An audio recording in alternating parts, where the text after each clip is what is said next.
ووصينا الإنسان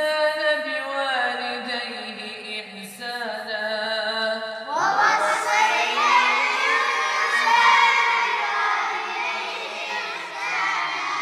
حملته أمه كرها ووضعته كرها